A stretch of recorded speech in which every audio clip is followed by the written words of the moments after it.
Hello friends. आपल्या सर्वांची आवडती मालिका आनंदी या मालिकेच्या आजच्या बुधवार 5 ऑगस्टच्या एपिसोडमध्ये एकानंतर एक धमाकेदार ट्विस्ट आले आहेत. फ्रेंड्स, आजचा एपिसोड खूप भारी होता. मग नेमकं घडलंय तरी काय? तर आजच्या एपिसोडमध्ये चक्क आनंदी, आरती आणि आर्ची या तिघी एकत्र आल्या आहेत आणि या तिघींनी मिळून एक मास्टर प्लॅन बनवला आहे. हा मास्टर प्लॅन पृथ्वी, मिताली आणि प्रांजल यांना आनंदी आणि युगंधरच्या लग्नाचं सत्य सांगण्यासाठी तयार केला आहे. आणि या अंतर्गत या तिघींनी चक्क घरात गोंधळ घातला आणि आरती आणि आर्चीने मितालीला किडनॅप करण्याचा प्रयत्न केला, तो सुद्धा सगळ्यांच्या डोळ्यासमोर. त्यामुळे सगळेच या दोघींवर खूप चिडले आणि मग आनंदी आता पुढचा धमाका करणार आहे. मग हे सगळं नेमकं घडलं तरी कसं, हे जाणून घेण्यासाठी हा व्हिडिओ शेवटपर्यंत नक्की पहा. फ्रेंड्स, आजच्या एपिसोडच्या सुरुवातीलाच विद्याधर हा शलाकाच्या घरी पोहोचलेला असतो आणि शलाकाला सांगतो, होळी रे होळी, पुरणाची पोळी, युगंधरच्या पोटात बंदुकीची गोळी. आणि आनंदाने नाचत असतो, खुश असतो. त्याने शलाकाला घरी काय काय घडलं, त्याने मुलांमध्ये आणि युगंधरमध्ये कशी फूट पाडली, हे सगळं रंगून रंगून सांगितलेलं असतं. विद्याधर मी किती भारी काम केलं म्हणून खूप खुश असतो, परंतु शलाकाच्या डोक्यात मात्र वेगळेच विचार सुरू असतात. युगंधर विचारतो, शलाका तू का इतकं टेन्शन घेतलंयस? तर शलाका त्याला ठणकावून सांगते, अरे विद्याधर, तुला स्वतःची पाठ कितीही थोपटून घ्यायची असेल ना, तेवढी थोपटून घे, परंतु एक साधी गोष्ट तुझ्या लक्षात नाही आलीये. विद्याधर विचारतो काय? शलाका त्याला सांगते, अरे विद्याधर, तू ती चिठ्ठी बदललीस, त्यामुळे पृथ्वी, युगंधर यांच्यामध्ये गैरसमज निर्माण झाले. आनंदी चुकीची आहे हे तू सिद्ध करून दाखवलंस, परंतु तुला असं का वाटत नाहीये की आज ना उद्या ती मुलं आनंदीला जाब विचारायला जातील किंवा मग आनंदी त्यांना आपली बाजू सांगायला जाईल. आणि मग जेव्हा आनंदी त्यांना सांगेल की तुझ्या काकाची, विद्याधरची माझ्यावर घाणेरडी नजर होती आणि त्याच्या घाणेरड्या नजरेपासून वाचवण्यासाठी, त्यानंतर त्याच्या अपमानापासून, छळापासून वाचवण्यासाठी मालक साहेबांनी माझ्याशी लग्न केलं, ते तर खूप मोठे आहेत, तेव्हा हा जो युगंधरबद्दलचा राग आहे ना, तो शून्य होऊन जाईल आणि त्या मुलांना बापाचं कौतुक वाटेल. मग आनंदीला सुद्धा आई मानून ते मिरवतील, तू पाहतच राहा. हे ऐकून विद्याधरला जबर धक्काच बसतो. विद्याधर म्हणतो, अरे देवा, या दृष्टीने तर मी कधी विचारच केला नाही. शलाका त्याला सांगते, तू विचार केला नाही, परंतु माझं असं आहे ना, जेथे विद्याधरची अक्कल संपते तेथूनच शलाका आपला प्लॅन सुरू करते. विद्याधर रागारागाने शलाकाकडे पाहतो. शलाका त्याला सांगते, माझा सगळा प्लॅन तयार आहे, काय करायचं, कसं करायचं हे सगळं मी आधीच ठरवून ठेवलंय. विद्याधर विचारतो, मग मला पण सांग ना, नेमकं तू काय करणार आहे? आणि शलाका त्याला सांगते, मी आता असं काहीतरी करणार आहे ना, की आनंदी ही जेव्हा स्वतःहून त्या पोरांना काही सांगायला जाईल किंवा ती मुलं तिला काही विचारायला येतील, त्याआधीच आनंदीची जीभ कापली गेलेली असेल. हे ऐकून विद्याधर खूप खुश होतो आणि म्हणतो, अरे वा शलाका, म्हणजे यावेळेस शलाकाचा धमाका चांगलाच मोठा होणार आहे. शलाका म्हणते, कारण शलाका म्हणजे, तर विद्याधर लगेच बोलतो, धमाका. शलाका आणि विद्याधर दोघे खूप खुश असतात. आता शलाकाने नेमका काय प्लॅन बनवलाय हे तर आपल्याला पुढे जाऊनच कळेल. आणि इकडे युगंधर त्याच्या रूममध्ये समिधाचं स्केच बनवत असतो आणि समिधाचं स्केच बनवताना त्याला आपल्या मुलांबद्दल जे काही घडलंय ते सगळं आठवतं. समिधाच्या श्राद्धाच्या दिवशी पृथ्वी आला होता, त्याने कसं हवनमध्ये पाणी ओतलं होतं हे त्याला आठवतं. त्यानंतर पृथ्वी हा नेहमी आपल्याशी किती वाईट वागायचा, कसं बोलायचा हे युगंधरला आठवतं. मग आपल्याला आनंदीने समजावून सांगितलं होतं, पृथ्वीची रेडीमेड साड्यांची जी आयडिया आहे ती खूप चांगली आहे, आपल्या बिझनेससाठी चांगली ठरेल. मग जेव्हा युगंधरने ही आयडिया मान्य केली होती तेव्हा पृथ्वीला किती आनंद झाला होता. प्रेस कॉन्फरन्समध्ये पृथ्वीने शाल घालून त्याचा सत्कार केला होता हे युगंधरला आठवतं. मग प्रेस कॉन्फरन्समध्ये आपल्या आईबद्दल बोलताना त्याने युगंधरचा सुद्धा बाबा असा उल्लेख केला होता हे त्याला आठवतं. हे दोघे इतक्या वर्षानंतर एकमेकांच्या जवळ आले होते हे त्याला आठवतं. आणि मग आज फॅमिली ट्री कसा जाळून टाकला मुलांनी हे युगंधरला आठवतं. युगंधर खूप दुःखी होतो आणि त्याला हे सुद्धा आठवतं की मुलं काय म्हणाली, आज तुम्ही पुन्हा एकदा हे कुटुंब उद्ध्वस्त केलं. तुम्ही या धोकेबाज आनंदीशी लग्न केलं, तुमचं आमच्या आईवर प्रेम नाही आहे. मुलांनी समिधाच्या सगळ्या फोटोग्राफ्स आपल्या रूममध्ये घेऊन गेले. हे युगंधरला आठवतं. युगंधर खूप दुःखी होतो. युगंधरने समिधाचं एक सुंदर स्केच काढलेलं असतं आणि तो समिधाला म्हणतो, समिधा, मुलं माझ्याशी इतकं वाईट वागली, मला नाही नाही ते बोलली, माझा अपमान केला. त्याचा मला राग नाही आला, कारण आज न उद्या हे होणारच होतं हे मला माहीत होतं. जेव्हा मुलांना कळेल की मी आनंदीशी लग्न केलंय, तेव्हा त्यांचा संताप होणारच होता. त्यासाठी माझ्या मनाची तयारी होतीच. परंतु मला याचं वाईट वाटतंय की माझ्या मुलांना असं वाटतंय की माझं तुझ्यावर कधी प्रेम नव्हतंच. मी तुझ्याबद्दल जे काही बोलतो ते खोटं बोलतो. माझं तुझ्याबद्दलचं प्रेम खोटं आहे, माझ्या भावना खोटं आहे असं ते बोलले. याचं मला वाईट वाटतंय. आणि समिधा, तुलासुद्धा माहिती आहे, माझ्या काळजात जे धडधड होतं ना, ते फक्त तुझ्यासाठी होतं. त्यात फक्त तुझं नाव असतं. आज मी जगतोय ते फक्त तुझ्या आठवणींबरोबर, तुझ्यासाठी आणि माझ्या मुलांसाठी. तरी माझी मुलं अशी बोलली, त्याचं मला जास्त दुःख झालं. युगंधरला खूप वाईट वाटतं. त्याने समिधाचं खूप सुंदर स्केच बनवलेलं असतं आणि या स्केचकडेच तो पाहत राहतो आणि खूप दुःखी होतो. दुसरीकडे आनंदीसुद्धा खूप दुःखी असते.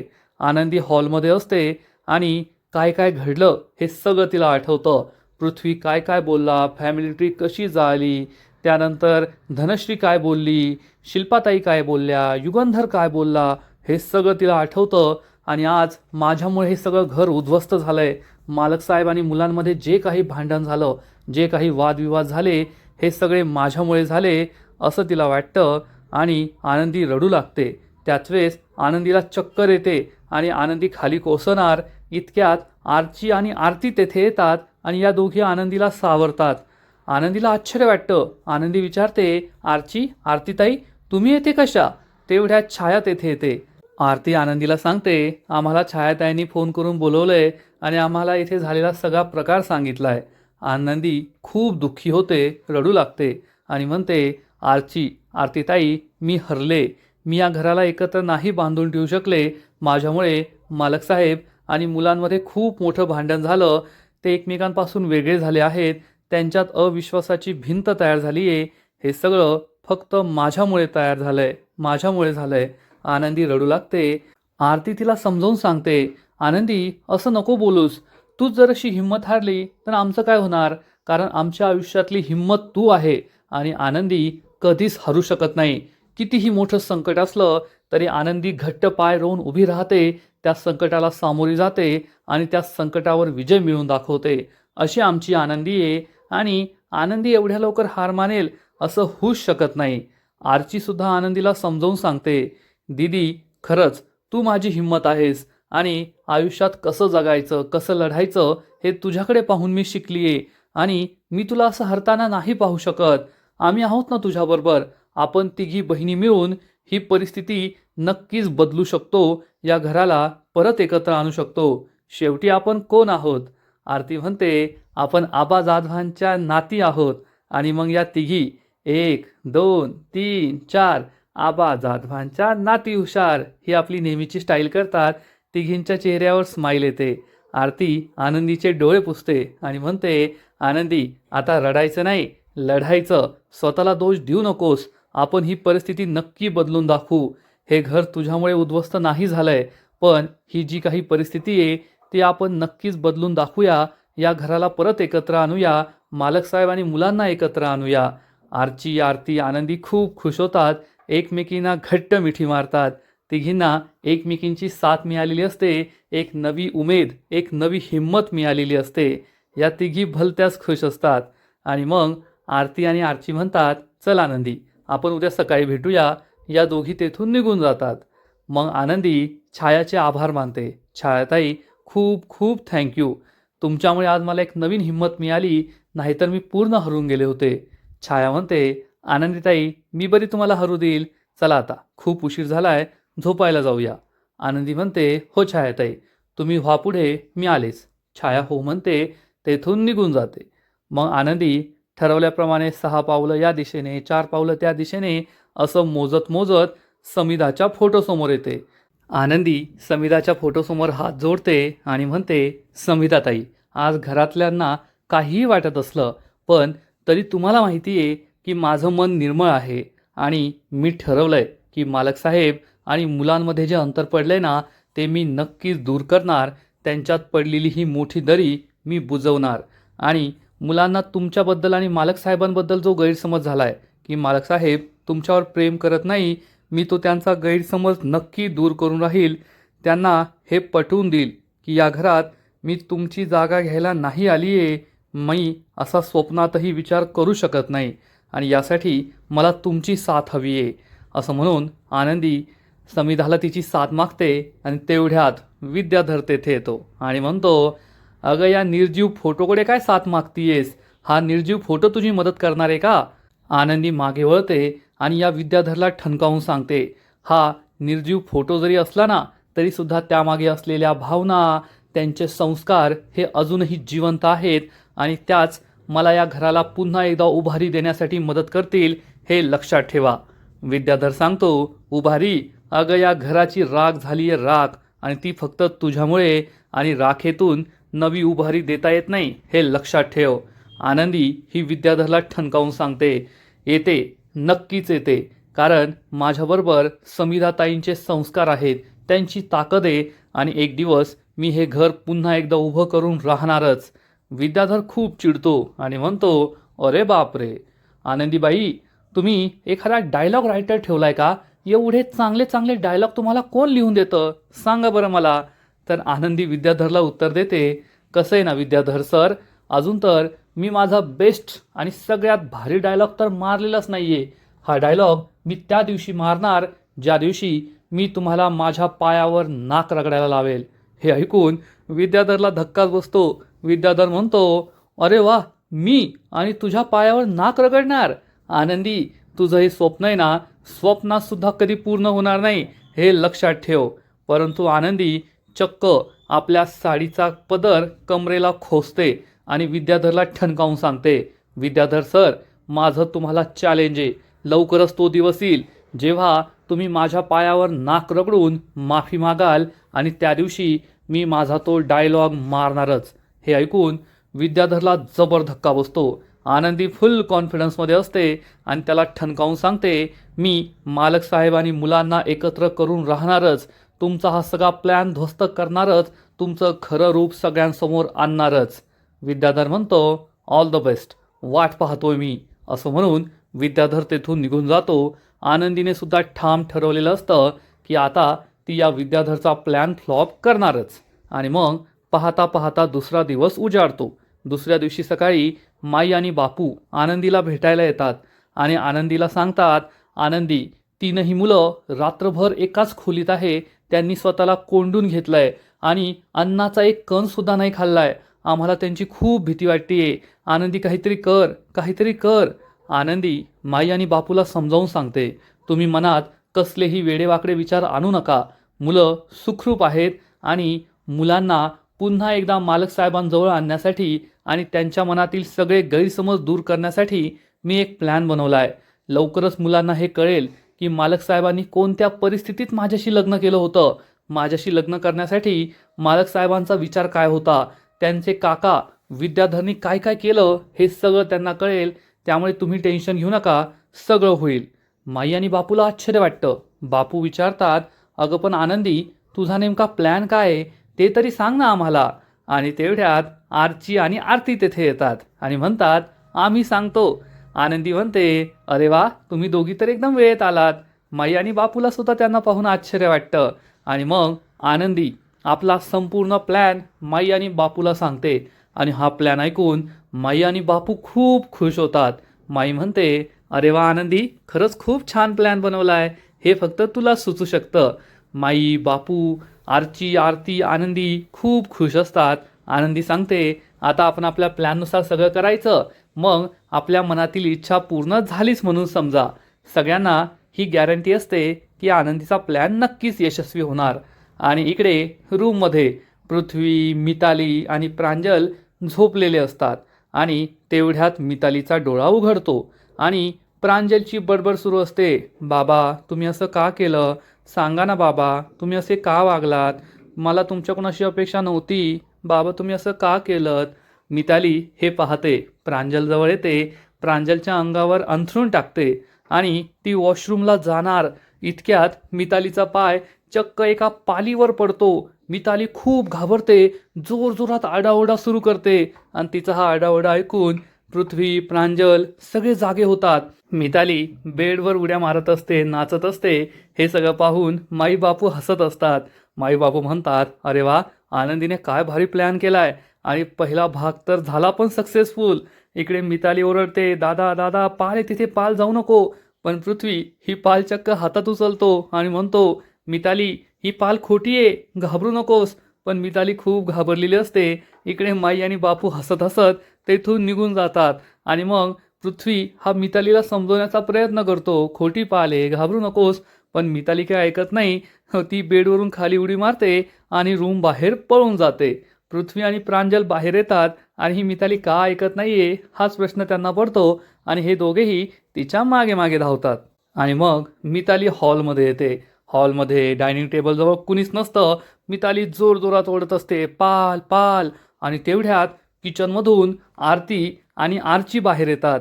पण त्यांनी चेहऱ्यावर साडी वगैरे बांधलेली असते आणि त्या चक्क मितालीला एका घोंगडीमध्ये घेतात. जसं किडनॅप करतात ना तसं पकडतात. मिताली जोरजोरात आरडाओरडा करत असते.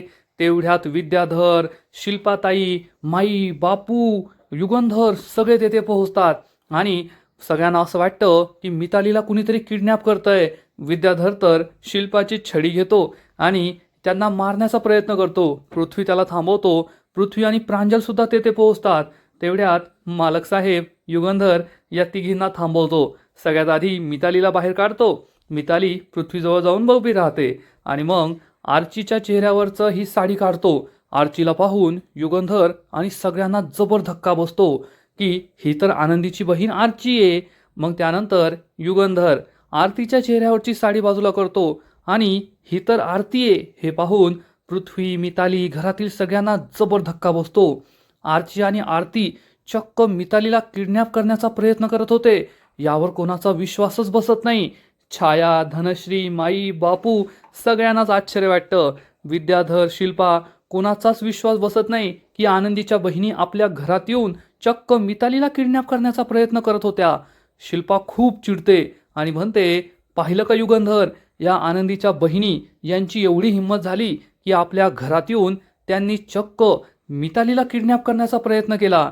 आनंदी काहीच बोलत नाही, गप्प उभी राहते आणि पृथ्वी आरतीला विचारतो, आरती तू येथे, तुझी हिंमत कशी झाली आमच्या घरात येऊन चक्क मितालीला किडनॅप करण्याची, तिच्या अंगाला हात लावण्याची?